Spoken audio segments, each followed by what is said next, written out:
Kim Warnick has served as the executive director of Calling All Crow since 2019 and was a 2021 She Rocks Award recipient for her sexual violence prevention work in the music industry through the Here for the Music campaign.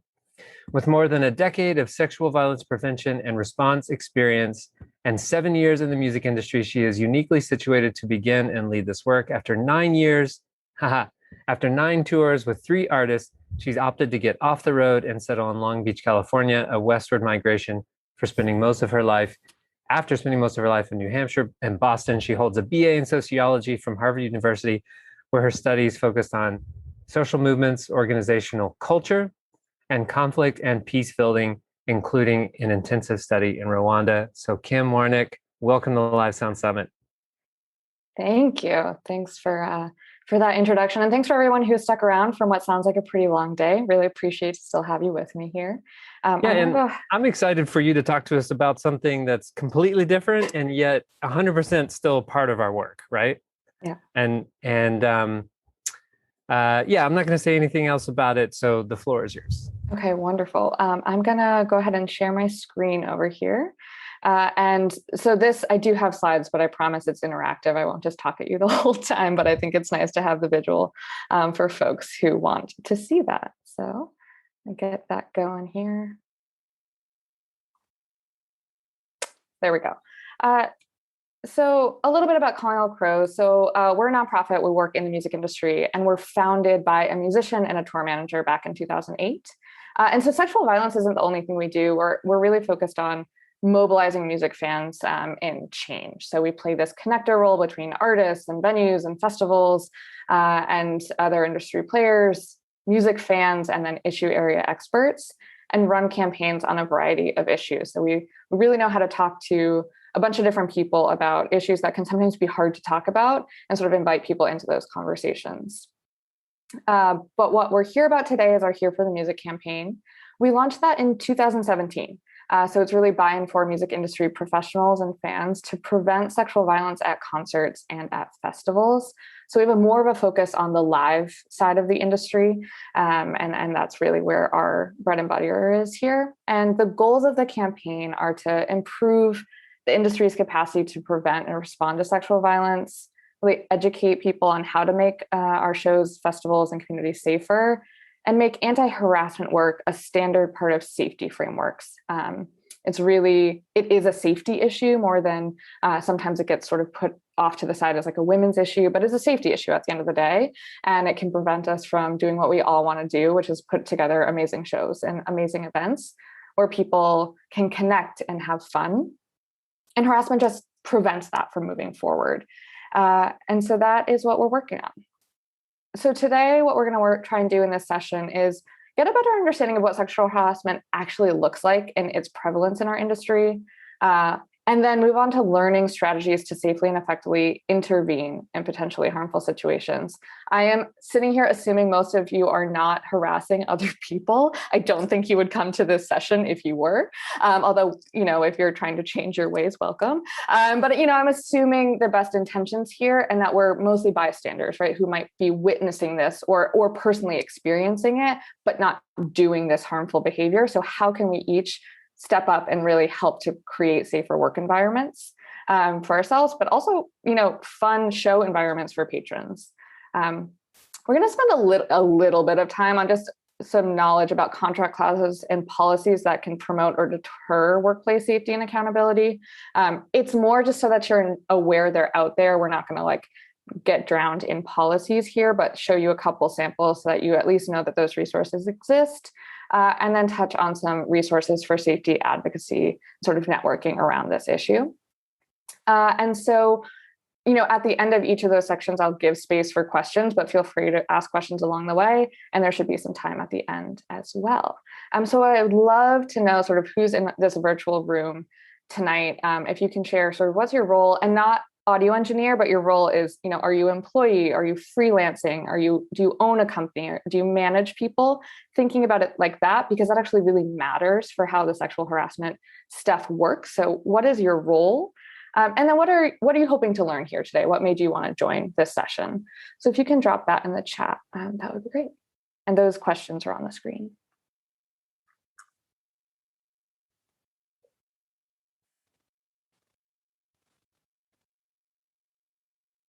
Got freelancer, hoping to expand perspective and learn how specifically to help. Great. I'll give a minute here to let people drop some questions in, and then we'll get going.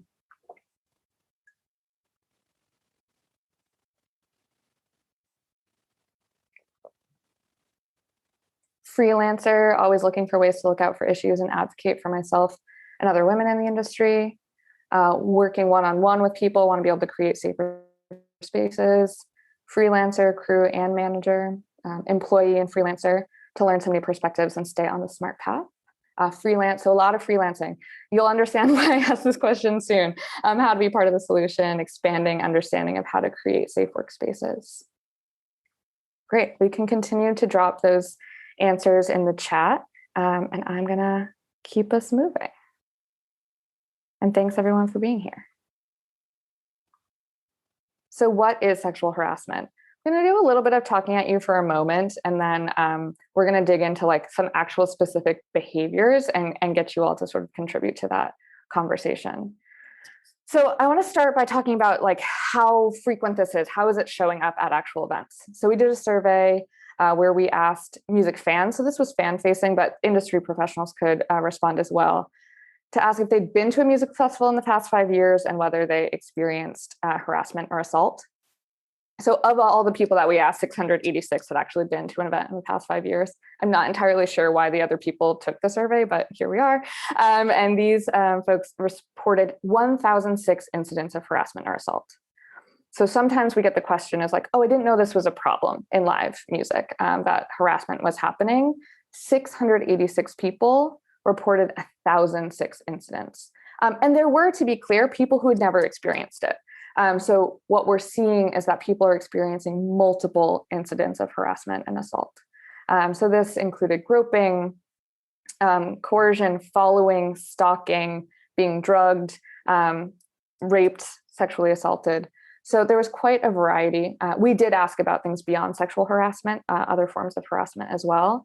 But to get a sense, this is being done in these spaces. So that's on the patron side, but then on the workplace side, so the EEOC, it's the Equal Employment Opportunity Commission. They're like a government body that does things about employment. They did a study that showed the 10 key risk factors for sexual harassment in a workplace. And our workplaces have 9 out of 10 of those key factors, right? So have homogenous workforce, we have many young workers, we have isolated workspaces, right? If you think about some of the places you have worked in compared to a big open office or something like that. A culture that tolerates or encourages alcohol consumption. I personally have never been at an event where I was not offered multiple drinks, right? Cultural and language differences. There's a lot. It's in some ways, a really diverse industry. And so you have a lot of cultural differences coming together. There's a reliance on customer service, which kind of puts people at different power differentials. It's decentralized, right? Like, do you have like an HR department that you can call? Probably not. This is my favorite one, is coarsened social discourse outside of work. I don't know who wrote that, but I think that is fair to say that we have coarsened social discourse, and there are significant power disparities, right? So we just got it all. We are just ripe for sexual harassment, given our industry, and it's useful to know that this is happening in many industries, and we're especially at risk for it. So now that you got a little bit of background, I'm going to get your help here and actually think about specific behaviors that you've seen, because we want to take it out of the like really jargony stuff of like a definition of sexual harassment and think about concrete behaviors that you've witnessed that go from healthy to harmful. So we have this thing called our continuum of behaviors. Starts in the green being good and healthy, mutual and age appropriate. So something like shaking someone's hand. That is mutual, it is age appropriate, it is not sexual, it is just healthy. Mutually flirtatious, it is not that it's getting closer to abusive and violent, it's just like you're getting more in that sort of sexual category. So that's why it's slightly more towards the middle. Something like witnessing people dancing together could be mutually flirtatious. In the middle here, we have non-mutual or age inappropriate.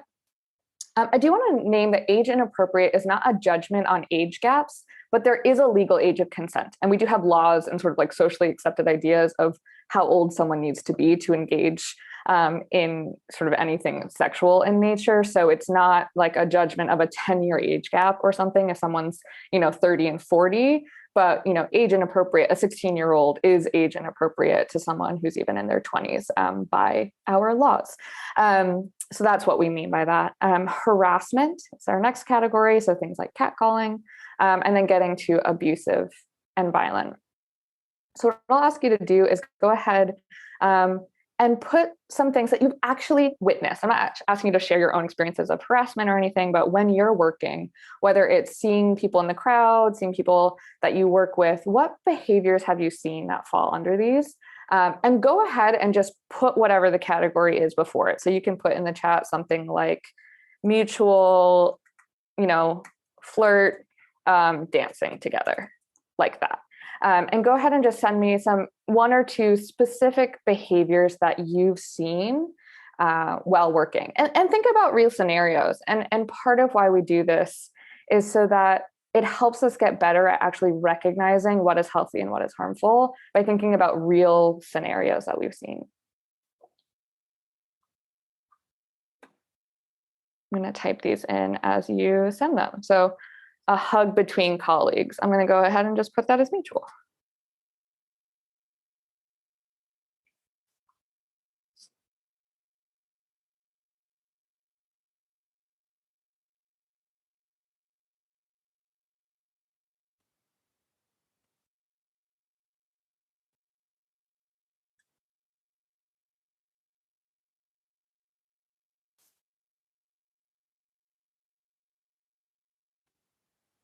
Great. So it turns out I can't edit and screen share at the same time. So I'll read a couple, edit, and then bring it back to the front. So mutual high fives, flirting with interns as a department head, buying someone a drink, come-ons and catcalling, harassment, commenting sexually about someone's appearance. Yeah, so I saw a mutually flirtatious buying someone a drink can kind of be iffy still. Yeah, so sometimes we see that under non-mutual. It sort of depends on how the person responds, right? Like some of how we're gauging where something falls is how someone responds. So if you buy someone a drink and they're really excited about it, mutual. If you buy someone a drink and they decline it and walk away, non-mutual.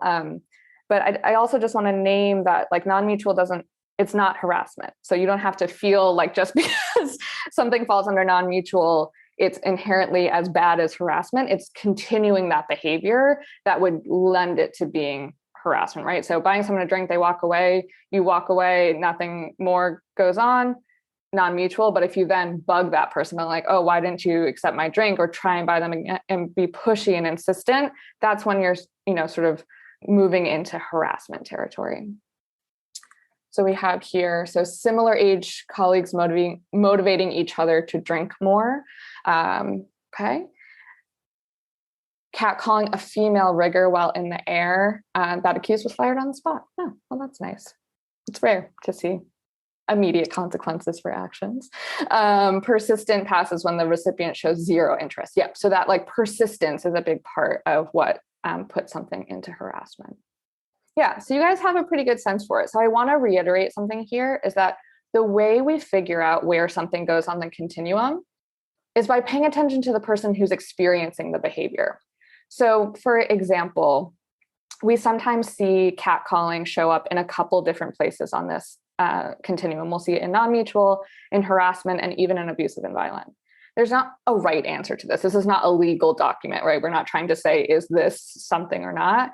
What we're trying to understand is this person feeling safe or uncomfortable, or are they okay, right? And so we want to pay attention to the person who's receiving that behavior to figure out where something falls on this continuum. And the purpose of the continuum is it will help us then decide whether action is necessary or wanted or what would be useful. So if something is in this green area, you don't really need to take action. You can like encourage it if you want, but you don't need to do, positive reinforcement is also totally allowed, but you don't need to do anything in this green area. But once you get into non-mutual harassment or abusive, you might start taking action of some sort. And we're going to get into what action means and what are some different strategies. But you're going to choose different actions depending on where on this continuum it is. So we do this activity, one, so we can start to get better at identifying what is actually harmful, and cueing into the person who's receiving that behavior to know whether it's harmful or not, right? So if someone freezes up and looks really uncomfortable, that's a good sign for you to follow versus, if someone's dancing together and they're smiling and they're like dancing back, right? That's probably mutual. But if you see people dancing and, one of the people is like trying to make eye contact with literally anyone but the person that they're dancing with, not necessarily the most mutual thing. So you really want to be tuning into those kinds of cues that someone might be giving you. And then the other thing about this continuum that's really helpful is sometimes we want to wait for things to be like abusive before we intervene, right? We're like, oh, well, once it gets there, I know with 100% certainty that this is bad, I can intervene. But what we want to sort of help you do is intervene sooner, intervene closer to this non-mutual or age and appropriate place, because it's a lower skill intervention. You do not need to be that skilled to like intervene in a non-mutual space versus abusive and violent. That's a high skilled intervention, right? Like it's already escalated. You need some real skill to get involved there. But at the point of, someone buying someone a drink and it's maybe not mutual, it's pretty easy to like move that along or just interrupt it or do something. So getting more comfortable intervening at this non-mutual stage, one, can actually prevent harm, right? Because it won't necessarily get to abusive and violent. But two, it's easier, quite frankly. You just don't need to be as skilled to intervene at these lower levels of violence. And the last thing I'll say on this is that on this prevention note, right, we're trying to prevent harm, not just respond to it, is that people who are abusive and violent don't usually go like straight to rape, right? Like they dip their toe in. And so if you think about it in a venue, for example, someone might first try buying a drink for a stranger, see how that goes. Okay, no one has really said anything. Maybe they get a little bit pushier, right? To say like, oh, what's going on? Or like start like commenting on people's appearance, see how that goes. If that goes unaddressed, they'll just keep going further in. But it's actually quite rare for someone to just go from like 0 to 100. They test the waters first. And so you need to think about that when you're witnessing something in this non-mutual behavior. That's a point where someone might be testing the waters. And if you sort of just sit by and let it happen, that's a sign to that person that this environment is accepting of things like that, and they might try some things further. So we want to think about this as like creating environments that are hostile to violence, even at this non-mutual stage, because that will really help to prevent harm. Yeah, thanks. So any questions you have, go ahead. As Nathan's saying, raise your hand or type them in. So now that we've named some like specific behaviors, I am going to give you the legal definition because I think it's helpful. I'm not a lawyer. It's very important for you to know. But sexual harassment is a form of sex discrimination and it is unlawful. So it is just worth naming. Like this is not, I'm not trying to encourage like litigiousness or even say that like the law is always the best pathway for this, but it is useful to remember that the stakes are high here. Like this is harmful and unlawful behavior. It includes unwelcome conduct, either of a sexual nature or which is directed at an individual because of that person's sex. So it has the purpose of interfering with work performance or creating an intimidating, hostile, or offensive work environment, right? So the example someone gave of catcalling a female rigger while in the air, that can be a hostile environment. Such conduct is made either explicitly or implicitly a term or condition of employment. That's sort of the like quid pro quo form of sexual harassment. You must do this in order to have this job. Or in a similar vein, submission to or rejection of the conduct is a basis for employment decisions. So similar to the last one, it's a condition of employment. And to just sort of chat on those, so the hostile, right? So it's this one I think is is important to pay a little bit more attention to, because I see this quite a bit in the music industry: sexual or discriminatory displays or publications anywhere in the workplace. Like the number of production management offices or tour buses or backstages that I've seen, like just dicks everywhere, or like porn on the wall or bras hanging or things like that. Like sexual displays are a form of creating a hostile work environment. It has gone sort of accepted for a while. I think it's something where, I all of a sudden see a crew like get a little bit more like, oh no, the like sexual harassment ladies on the road. I guess we should like cue into these things we haven't noticed before about our workplace. But this is one that I see. I've worked in other industries where I could never imagine walking into my like office and seeing dicks everywhere. So just want to name that as like a wild thing about the music industry that is definitely not a good thing to have. So if you're seeing that, that's a place to adjust. And then it can also be hostile actions taken against an individual. Quid pro quo, I think, is like fairly straightforward. It's not necessarily the most common one that we're seeing, but basically you need to, sort of like treat a sexual favor for a job. And then the last one is sex stereotyping. So harassing a person because they don't conform to gender stereotypes, or, and this one I've heard actually quite a bit about anecdotally from especially women on the technical side of the industry. So harassing someone because their job is typically or was previously performed mostly by persons of a different sex, right? So you all know this, that audio engineering is like a really male-dominated industry. And sometimes women who go into it are sort of harassed, or people make assumptions that they're, not an engineer, that they're not supposed to be there, that they're someone's girlfriend, or that they're not going to be as good at their job because of who they are. And that is actually a form of sexual harassment. So that sort of it's not, doesn't have to be sexual in nature. It can also be based on someone's sex or gender. That, if this job is typically performed by a different sex, and you are bugging someone or like harassing them around whether they're going to be able to perform that job, that is sexual harassment. The other thing I'll just say on this, just like because sometimes I get questions about it, is that the idea of like sex and gender, the law is sexual harassment, so they use the word sex. So if you are wondering about like sex versus gender, you don't need to like go deep dive into that, but it is just legally written that way because it is called sexual harassment. So in terms of who can be a target, so it can be anyone, any individuals regardless of their sex and gender. So we tend to have a picture of sexual harassment as like an older man and a younger woman. That's like typically the image that is conjured for people. That's a way it shows up. It's absolutely not the only way that it shows up. And so like men can be victims of sexual harassment. Women can be sexual harassers. Oftentimes a lot of like trans folks or non-binary folks are the recipients of a lot of harassment. So this isn't only men harassing women. And then this is the important part. So the law protects employees. The law doesn't necessarily protect freelancers.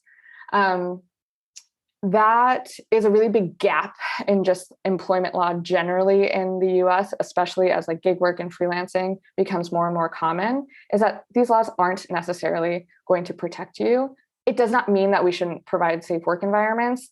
But I do think it's worth people understanding their legal, like sort of protected rights versus just what they deserve as a human and human dignity at their workplace.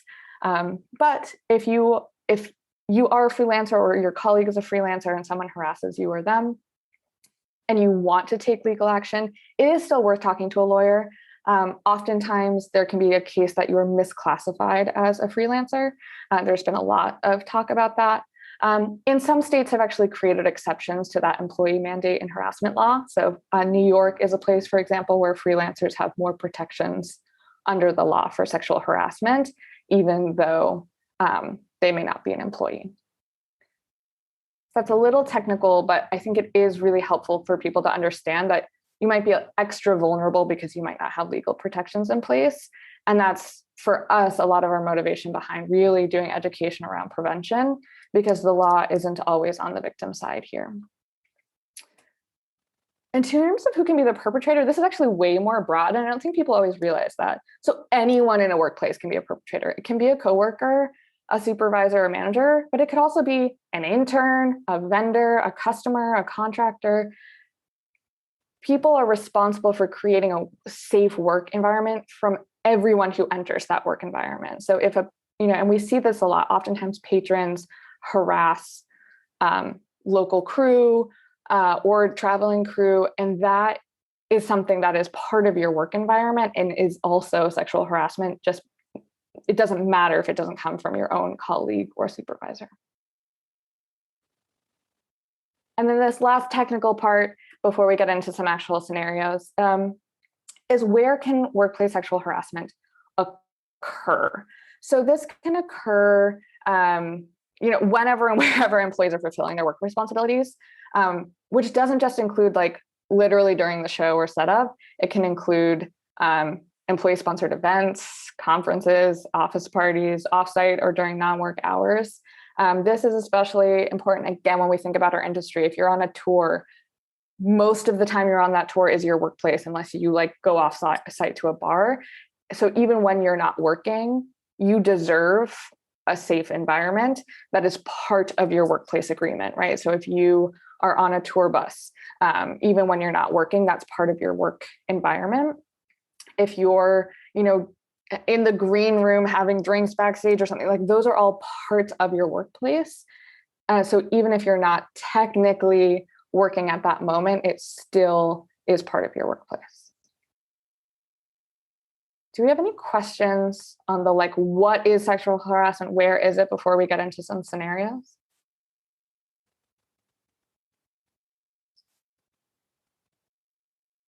Give people a second in case you're typing. I haven't seen anything come in yet.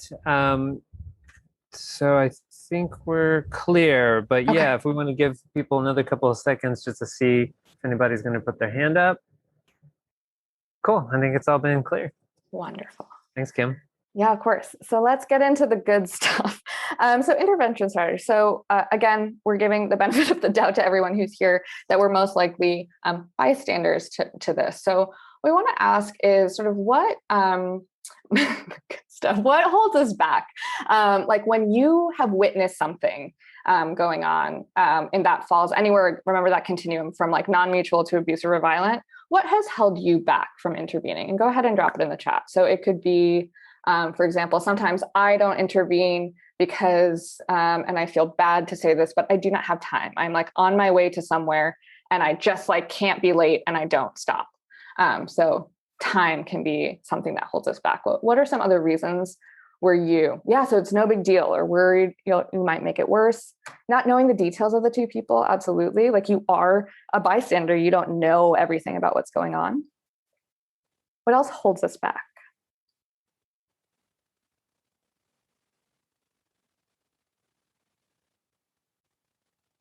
Bystander effect. Yep. So the bystander effect, meaning you think someone else is going to intervene. So there's plenty of people around. I don't have to do it because someone else will. Worrying about your own safety. That's a big one. Worrying about my job if I say something, right? So you have your own physical safety, but also your financial and workplace security. Fear of retribution. In more minor situations, feeling bad about making an accusation against someone, thinking they're sort of like generally a good guy, not wanting to make it awkward, not wanting to lose someone their job, right? Like worrying about the potential consequences for the person when it isn't major. Feels like making a judgment call on someone, which can be tough. Yeah, so there's a ton of like valid reasons why we might not intervene. So let's think about what has motivated us or might motivate us to intervene. So when you've seen something going on, what has helped you to step up in that moment and help out in some way?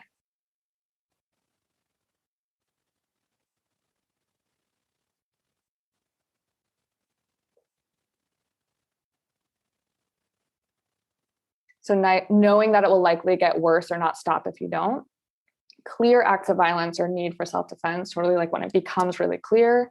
Knowing someone has your back to intervene. someone saying stop or displaying clear discomfort, right? When you're like very sure that your help is wanted, that empathy, putting yourself in someone's shoes. Correcting that person's, wanting to correct the person's behavior and just helping someone. You want to help. That is what we want to do. It's a very human instinct. And so what you would see if I had been writing these, but I didn't type them up for you, is that these tend to be a mirror image of each other, right? On the why we intervene versus why we don't. Our barriers can become our motivators, right? So if you are not sure that it's bad enough, you're not totally sure what's going on, you're less likely to intervene. When it's crystal clear, right? If someone just got punched in the face, like you are not going to just like sit there, you're like, oh, that was bad, I'm gonna intervene. If you are sort of not, if you're not clear on like who the people are and what their situation is, you might be more hesitant. But if you know the people who are involved and you're like their background and what's going on, you're going to be more likely to intervene, right? If you are worried about your own safety of any sort, you're less likely to. But if you feel like someone has your back, right, or that you have the skills to do this and you've done it before and you can do it effectively, you're more likely to. And so we want to think about these things so that we can sort of address some of these barriers and live a little bit more in this like intervention column. And part of that is going to be by like having these conversations. And so that idea of like having each other's back and not like fearing retribution, we can help build that together as an industry and as colleagues for each other. But the other part is, what we can do today in this training, but beyond is to help build a little bit more skill around intervention and understanding that there are more strategies available to you than you might be considering that can get at some of this worrying about escalating, worrying about like getting someone fired, these other pieces. There are ways to intervene that minimize risk for the people involved. So we're going to talk about a scenario. So some of your colleagues get together for happy hour a couple of times a month or a few times on tour, right? Like you're drinking together. You've noticed that one of your colleagues tends to single out certain people, usually women and gender nonconforming people, and will ask detailed questions about their intimate relationships and sex lives. You usually ignore it and either find someone else to talk to or leave, but this week you decide to do something. Right, so again, the point here is like, you're drinking together, this is not the first time, so you've been able to observe a little bit of a pattern. One person tends to single out certain people based on gender, and ask detailed questions about their intimate relationships and sex lives. And you decide that you're going to do something this time around. So we, and I'll show these to you on the next slide, but we have what we call the 5 Ds of intervention. And I'm going to walk through them and ask you to sort of guess what you think a version of that might be. So the first one is being direct, right? The first intervention. So if this was you, what could you do here that would be direct? And go ahead and put it in the chat. Or if someone wants to raise their hand, you're welcome to. But thinking about what could you do here that would be direct in this scenario. Ask if that colleague would like the details of my intimate relationships offered to make a point. Totally, right? Sometimes I love sarcasm as directness, but like truly, like this is a great way to just point out how ridiculous it is, right? So you can be direct in that way. What else could you do that might be direct here?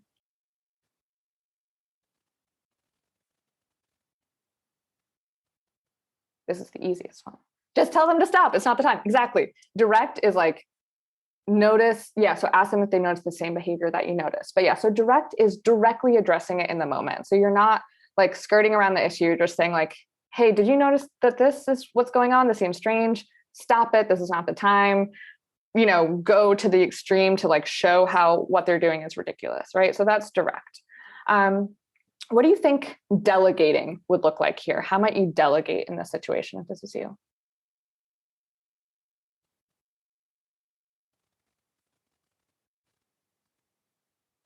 Ask a manager to help. Yep. So when you're delegating, you're asking someone else to sort of go in. So a manager could. Who else might you delegate to in this situation? Their close friend. It's a really good one. I think we tend to think about forms of authority first, and you can do that, absolutely. But But sometimes the person who has their ear is going to be a friend of theirs. And so if you see this going on, you don't really have a relationship, you don't want to sort of get into it, what you can do is go to their friend and be like, help, like get that person to reel it in. A lot of our signs we put up around when we're at a festival or something are like, friends don't let friends harass, right? Like bystanders are like your gateway to stopping behavior when you don't already have a relationship, is get the people who are close to them to have a conversation with them. So that's delegating. I do also want to name that like, this is a place where if you do have any, I know most people don't have HR, I don't have HR, but if you have someone like HR, or, if you're on a tour, you could go to the hiring manager for the tour, or the tour manager. Just because this wasn't technically at work, it absolutely is considered a workplace and a work environment. So it is very appropriate to bring in someone of like employment authority if that felt useful to you. So we've gone through direct and delegate. Now distract. How might you create a distraction here?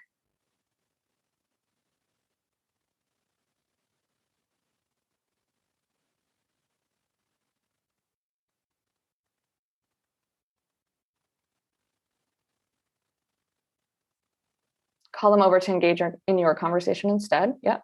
Take them somewhere else, change the subject, engage in a new conversation. What's that over there? Very, very direct distraction. Change the subject. Yeah. So there are a lot of different ways that you can create a distraction. And it's important to know that you can distract either party here. So sometimes you might want to distract the person who's actually like doing the behavior, right? The sort of like interrogating people about their sex lives. But you can also distract the people who are experiencing that behavior, again, depending on your comfort level.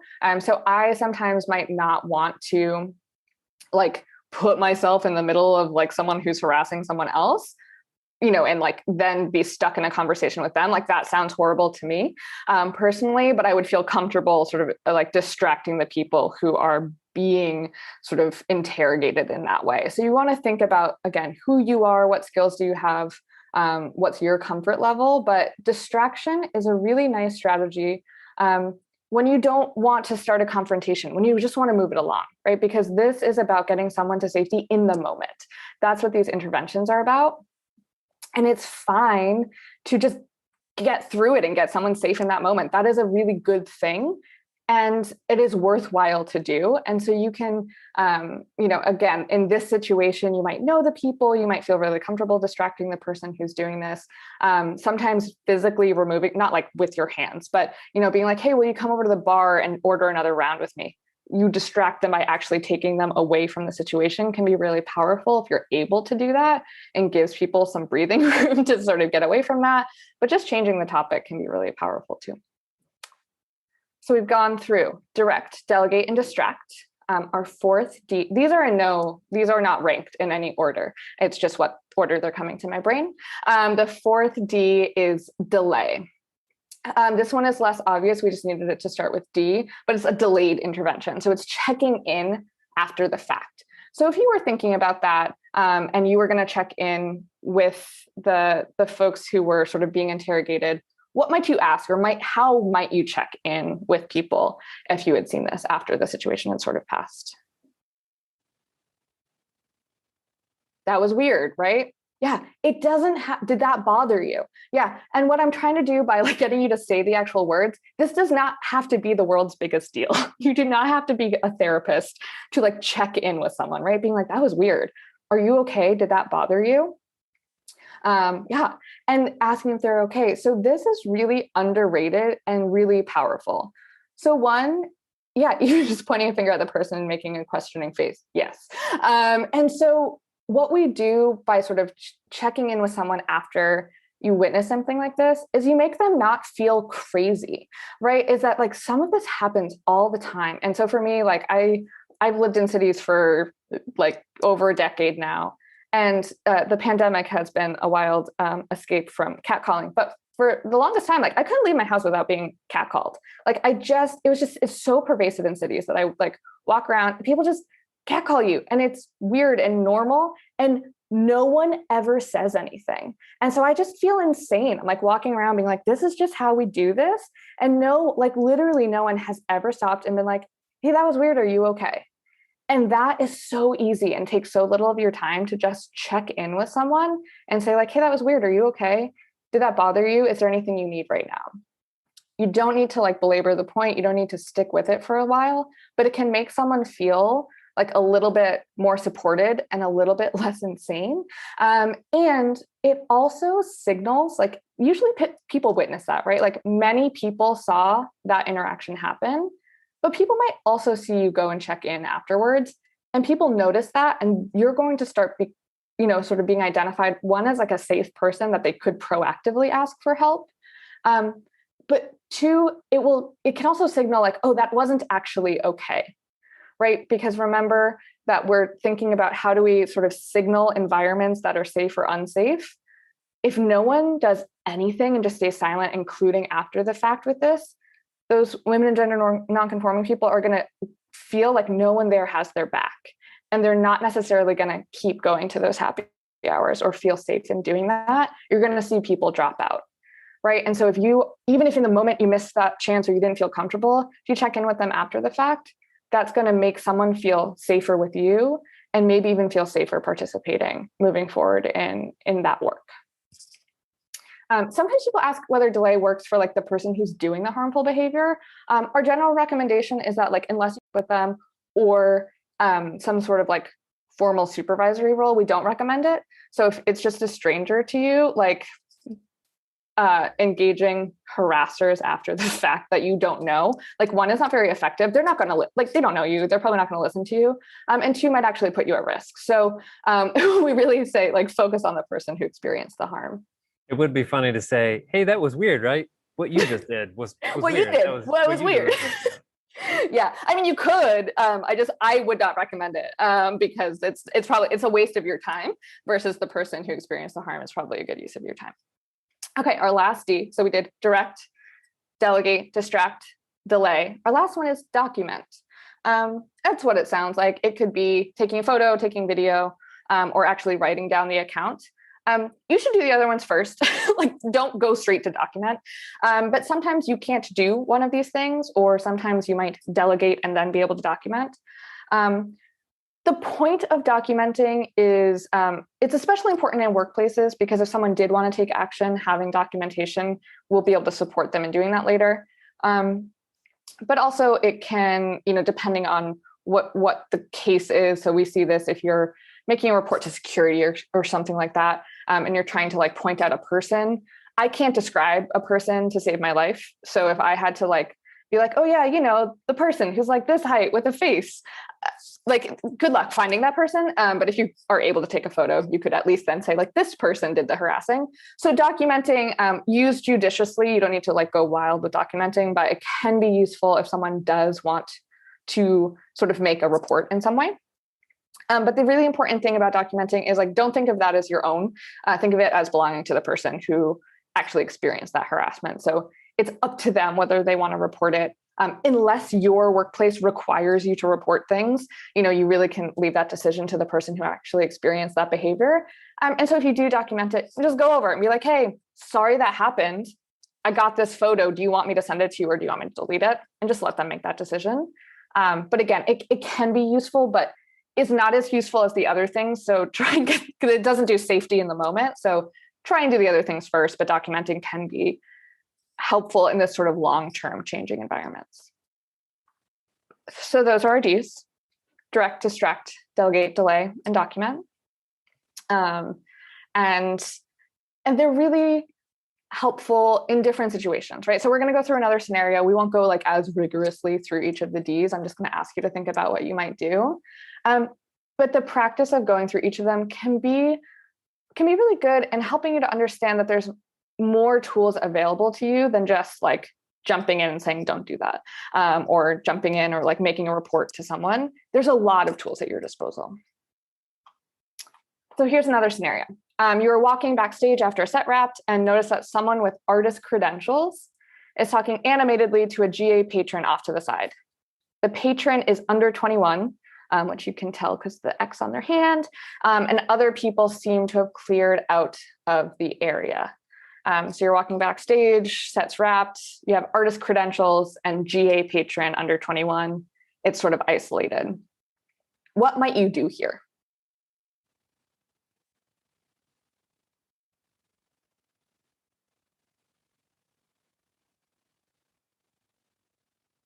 Yeah. So let's start there. What is concerning about this, or what do you see as sort of like a red flag about, or yellow flag about this scenario? Walk by and try to listen for context, insert yourself into the conversation. The non-mutual age, yep, so that's a big one. That's one of the flags here. The power dynamics of an artist or someone from their crew. GA patrons don't always know the difference between who's in the band or not, so the credentials enough are the power for a lot of patrons. So that power dynamic is a big one. The location of this also matters, the fact that it's backstage and sort of cleared out versus, at the merch table with a ton of people around, right? Like someone having a conversation to a fan at the merch table is incredibly normal. Someone talking to them backstage, sort of isolated, that's a little bit more worrying. And again, we don't know that anything inherently has gone wrong here yet. That's sort of the point of prevention, is we're trying to prevent something. So keep an obvious eye on the situation. Yeah, so there's a way to just stand present in a way that they're aware of your presence. I'm not very good at that one. I don't know how to like assert myself, just be like, hey, I'm watching you. I blend in too well. But if you can obviously keep an eye on it, wag your finger at them. Yeah, that is one. That is certainly. And I think like, sometimes I'm making jokes about this, but it's useful sometimes to bring humor into your interventions. Like I do that truly all the time, because this isn't necessarily yet a problem. You don't need to like go into this as though someone has just committed a sexual assault or something. You just are worried that it could go somewhere. So asking, are y'all okay, or something to both of them. Yeah, just go over. Physical presence is a great intervention. And one of the things that's nice too about all of these things is you don't have full information. You might say, are you okay? And that artist might say, yeah, this is my niece. Like, I'm so glad you two get to meet, right? You might just get new information by going over. So that's part of it too, when we use these scenarios that are a little bit vague, so that you're getting something that's actual real life, like that this is what you're going to see. You're not going to witness a sexual assault that is going to happen, but you might witness the escalation to a sexual assault. Okay. Yeah. The one other thing you could do, I think that's somewhat easy at times, especially if you work for the venue, is just ask why they're backstage. Like it's okay to kick people out of, if they do not have access to be back there, and be like, hey, this is not really a place that you have access for, like you should head back there. You could also delegate, right? So if you don't feel comfortable doing this, go get the tour manager or someone from security and say like, hey, you have people that are in places that they don't belong, and delegate to someone who can sort of manage that situation. All right, another scenario. So this is our last scenario, and then we're just gonna look at a couple sort of like policy things and move on to resources. So you were setting up for a show and have a little slow time before patrons start arriving. Your manager is in the office doing paperwork. That's so generic. I'm sorry, I got lazy in my writing. So much paperwork, and you and two other staff members are in the back. You are with Emily and Jack, who identifies as a gay man. Emily is known for asking invasive questions and liking to gossip. She is asking Jack about his dating life and teasing him that she's going to find him a patron at the show tonight to take home with him. Jack tries to deflect the jokes, but Emily is insistent. So again, you're sort of setting up backstage with some other staff or some other crew, and you see Emily sort of joking and teasing Jack about finding a patron that he can take home with him. He like clearly tries to deflect this and like move it along, but she sticks with it. So what might you do here if you were seeing this?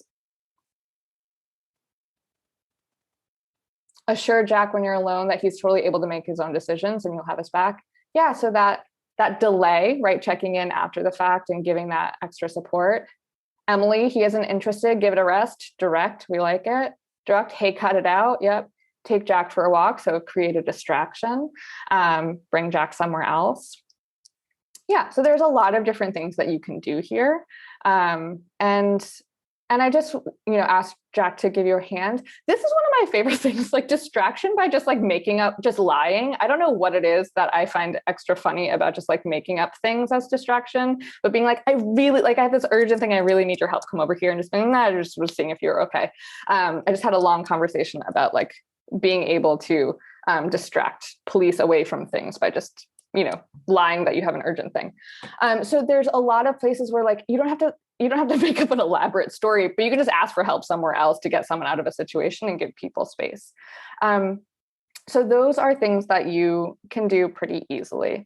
And again, I just want to like name that sometimes people have a fear about like getting someone fired or doing things that like have like huge consequences. Like none of what you did and that we're recommending here is even raising to the level of like making formal reports. You're thinking about safety in the moment. Like, how can we create safety for that person and prevent it something that gets to the point of needing to make reports? So like I said, I'm going to name a couple of clauses and policies. We're not going to go deep into these, but so that you're aware of them, on our website, we have these resources available if you did want to use something like this in a tour. And we really talk about this as because you can be an advocate for change, whether or not you manage people, policies, or hiring. So you can advocate for yourself at your company, for your fellow crew, contractors, colleagues, and in the industry more broadly. And you can do that by advocating for stronger anti-harassment policies, for training, for removal of arbitration clauses and NDAs, and for fair hiring, pay, and promotion. So just because you may not have control over something like this, you do have influence, and it's useful to remember that. So one thing we like to flag are things called arbitration clauses. They're pervasive in US contracts over the last 15 years or so. They didn't used to exist almost ever, and now they're in over 60% of contracts. They essentially waive your right to commence an action in any court. This is worth looking at your contracts. If you see this in there, there are also some that NDAs that are like really, really harsh. You can ask for it to be removed. And if they say no, you can ask for a carve-out exception for harassment. These have been proven to cause harm in sexual harassment places. There's a lot of legislation actually to try and get the harassment to be accepted from these because they have the effect. One, the employer gets to choose the court, the arbitrator, so it tends to favor the employer. But the other is it suppresses, basically, if there's a pattern of sexual harassment, you won't ever know because it's not made public. So these are, just check out your contracts, see how many of you, well, not everyone signs contracts, but look at them and see how many have this. That's always something you can ask for. And even if you don't care for yourself, it might do it for someone else on that tour. I have had 3 tours where I had an arbitration clause where I asked them to remove it, and they removed it for the full tour because they didn't even think about it. They just like copied and pasted standard contract. So it's worth asking a question. Safety clause examples. So you can, we have these sort of like safety clauses for policies that whether you work at the venue or on a tour, you can actually sort of say, basically, this is who to ask for help. This is what will happen. Same thing with artist rider. So if you're more in touring, we work with a bunch of artists who just put a clause in their rider that asks that the venue to share what their harassment policies are so that they know who to ask for help, and what training their staff has gone through. So we did this with a bunch of tours, and I think out of like 100 or so, we got only 2 venues had policies.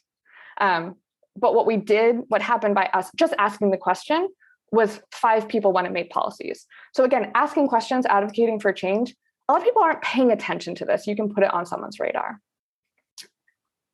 So some takeaways here. So sexual harassment is pervasive, it's violent, and it's both on the patron side and on the professional side. We want to pay attention to the person experiencing that harm in order to choose an intervention strategy that will be most supportive to them in that moment and most effective. We're doing this for that person. more than for ourselves or for like the broader environment. We want to put at the center of our intervention the person who's actually experiencing harm. It's important to remember the music industry generally is not proactively thinking about harassment prevention, and you can advocate to include safety into your workplace. And really, I recommend using a safety framework when you do that, because it is a safety issue. And I say that because sometimes people think that it's like, oh, there's some like malicious intent behind a lack of a policy or some sort of clause. And oftentimes people just aren't thinking about it. And you prompting a question is enough for change in a lot of places. And the last piece I'll name, I name this especially for people who are experiencing harassment. This should not all fall on you, but sometimes you're all you've got.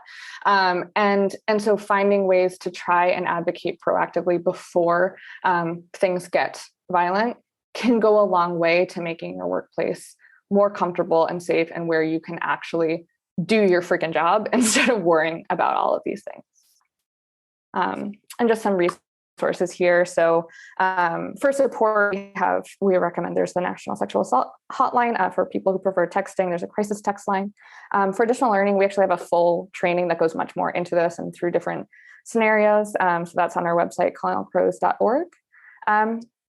And then we do have an anti-harassment pledge also on our website that we encourage you, any artists, venues, festivals, companies that you work with, to take that pledge. And it outlines specific steps that you can take to make that sort of workplace and event space safe. We started as a pledge because it's been during the pandemic when no one could actually implement anything. So, but now that things are coming back online, those steps are being taken by folks who are taking the pledge. So thank you all for being here. If you have any questions, happy to answer if I can. Yeah. So we have a few more minutes. Please feel free to jump in and take some of Kim's time. Kim, I wanted to ask, since we're all kind of freelancers, are there some small steps we could take with some of these materials? Like, would it be silly for me to just like, I and a lot of, a handful of other people here have our own like little spaces on the internet where we have like our website, our Facebook page, our YouTube channel. Is that appropriate to maybe put this pledge and say like, hey, I'm just like this small freelancer, but I looked at this, I support it, and like I signed it? Yeah, absolutely. Thanks for that question. Yeah. I mean, I also want to name that like, so we, for example, we work at Bonnaroo now, and they now have crisis counselors in their medical tents. They've like changed their policies. They have a bunch of things, and they're training their staff on this stuff. There was one champion at Bonnaroo who was like not an owner or a manager of that festival. There was one person who thought this was really important, and she just hustled and connected me to the people who needed to make those decisions and made a case for it. And it took basically like one festival cycle to get it all the way implemented. So you have influence wherever you are. So whether it's posting it on your website or those places, but also, if you're on a tour, you can recommend it to the tour manager or the hiring manager or the artist to say, hey, would you want to put this in your rider? And it's not that scary. You're literally just asking venues for their policy. You're not saying we will not play your venue unless your policy looks like this. It's just like, hey, we have to go to work here this tour, and we would like to know what you're doing to make it safe and who we can go to for help if we need help and what skills they have.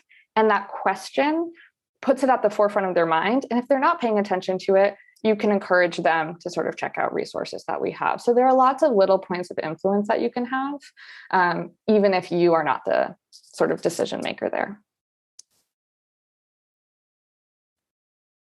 Great. I'm just leaving some space here to see if anything else is going to come in. So far, just some thank yous coming in, and I'll check the questions page one more time. Cool.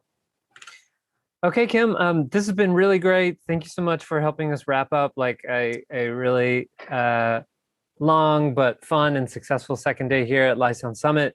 And I don't know, did you have any final words or things you want to send us off with? Yeah, just thanks for having me. Thanks for inviting me here and for being present. I know it's been a long day for you all, so really appreciate it. And just thanks for being part of this and thinking about ways that you can make your workplaces safer. Obviously, you all care about it and have been participating. So really, really excited to see you all here. And cool. And thanks.